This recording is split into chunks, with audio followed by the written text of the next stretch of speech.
Yo, customer brought in a iPhone 11 with a broken screen. Oh, she's pretty.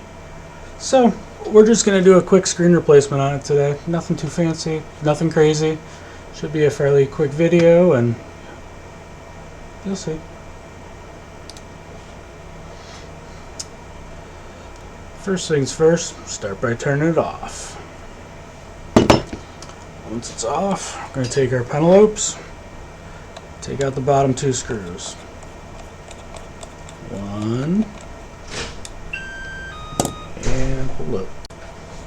Alright, let's try that again. Back to taking out this pentaloope.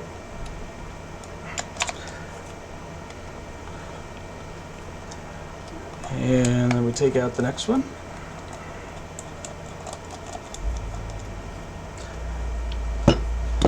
And what's nice, because it's already broken,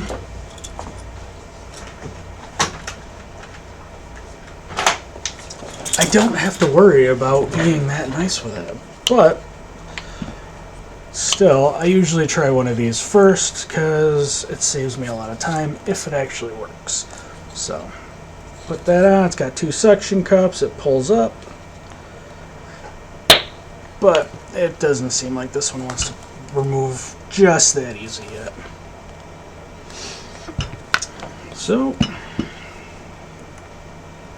toss that in.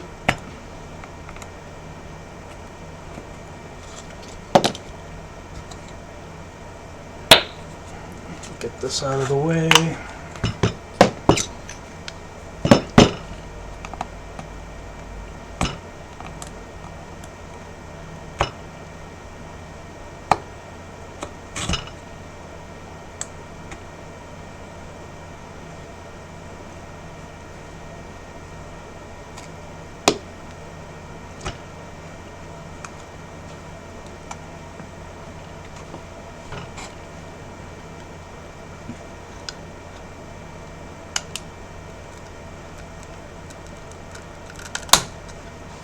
Like I said, I'm usually a little more gentle than I am right now, but this one's broken, so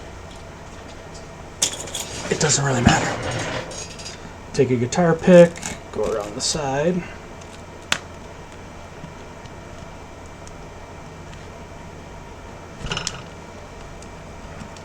Hit the other side, which we have to be careful, there are cables on this side.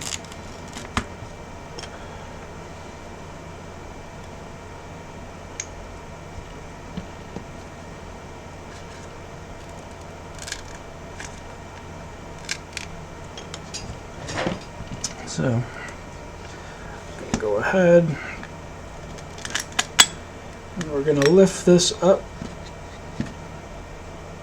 and rotate the screen, being careful not to break any of the cables. If you break the cables, certain ones, you will be screwed. Just putting that out there.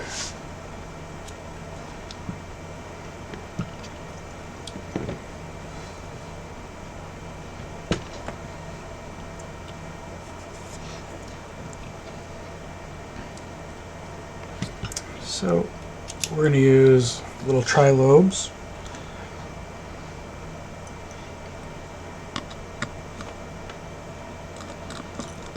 And one thing to note on iPhones, screw placement matters. Matters a lot. So you definitely want to keep track of where they come from.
Always try to disconnect the battery when you're able to. This way here you don't surge any parts.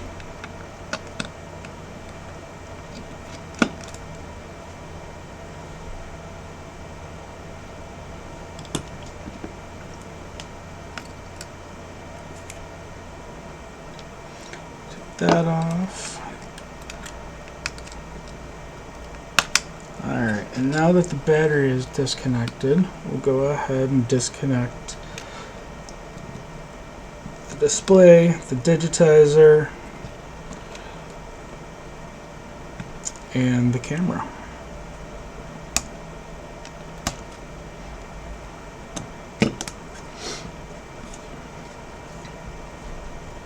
As you see, two pieces.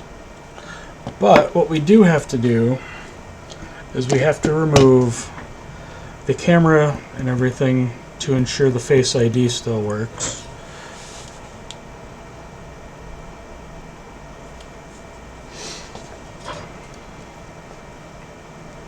And for that we need Phillips and a tri-lobe. So I've already got the tri-lobe on. Let's go ahead and pop that off.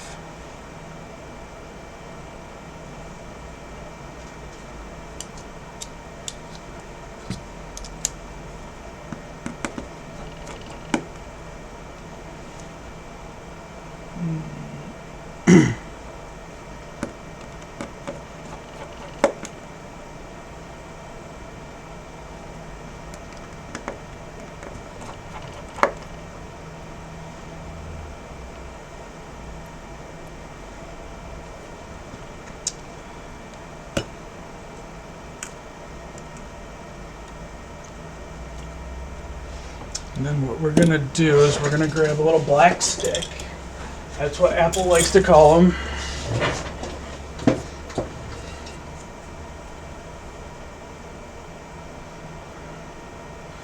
Literally just a plastic spudger.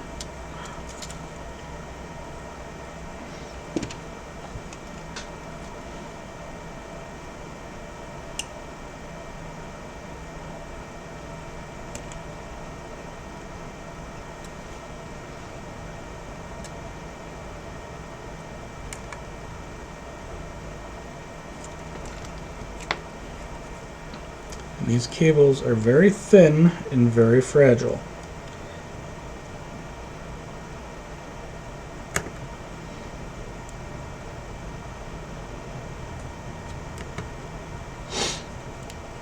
And that came out way nicer than most of them do. So, now what we're going to do is we're going to grab our aftermarket screen. I typically do not replace them with Apple standard screens due to pricing.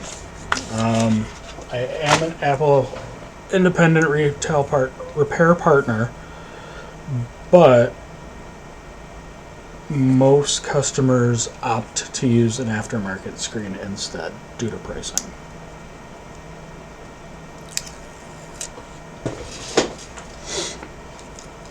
So what I'm gonna do is I have a programmer that will read some of the data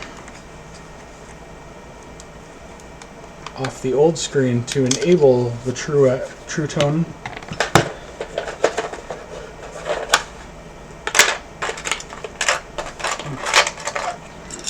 So just gotta find the right one. Nope. Nope.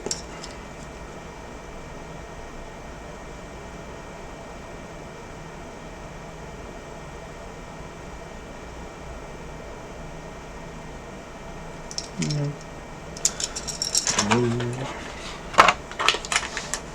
And they're great because they're all written in Chinese, so it's fun.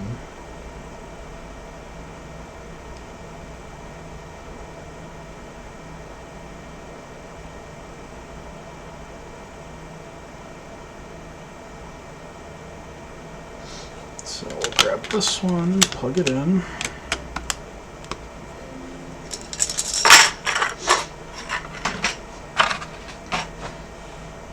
And what we do is we take the old display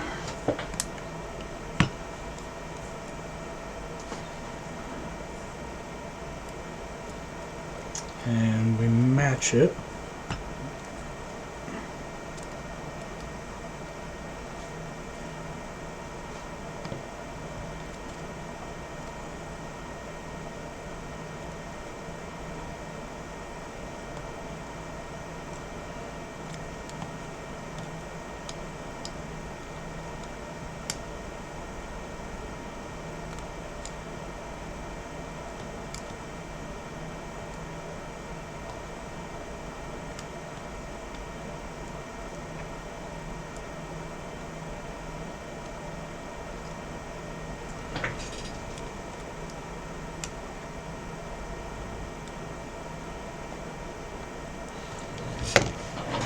like that.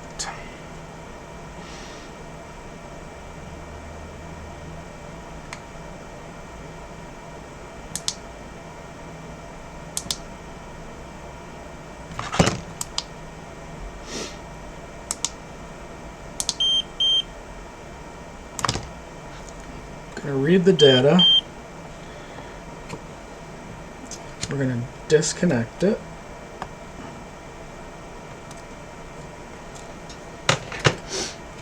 And we're going to take this one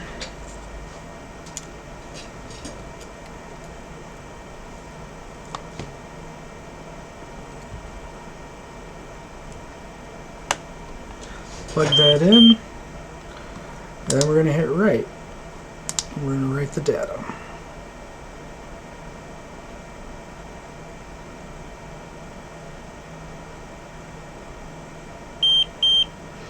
Data verified, and everything came over.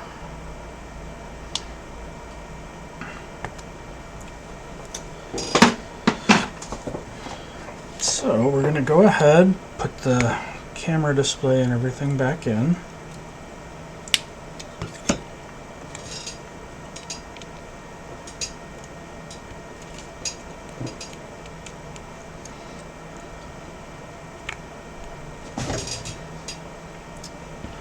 So,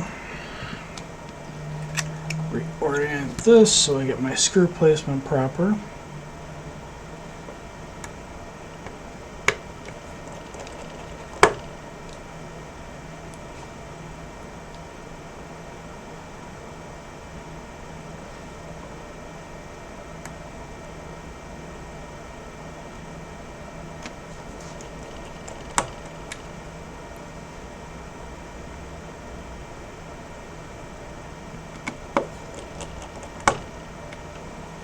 Switch out the Phillips for our tri-lobe again.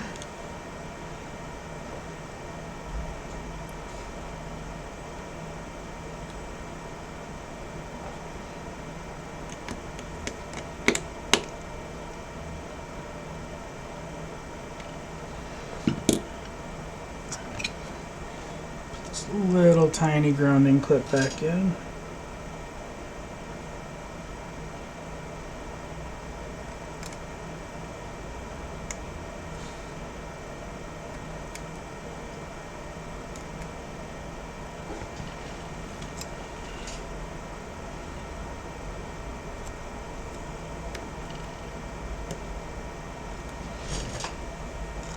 So there's all that. We're going to go ahead. I'm going to take this film off.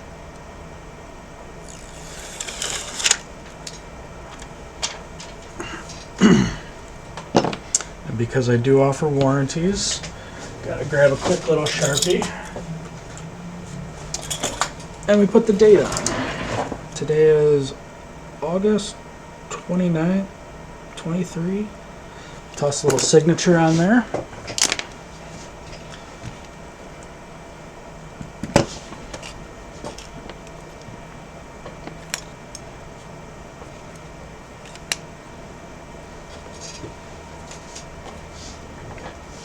So, go ahead, reconnect the screen.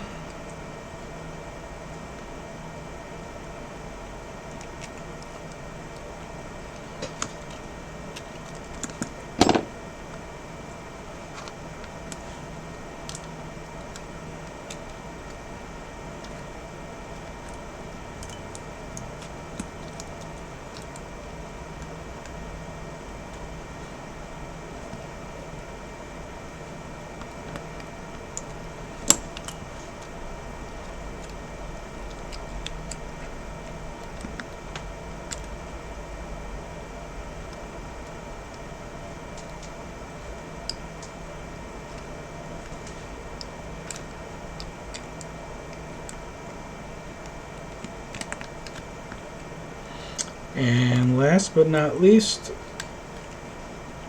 the battery.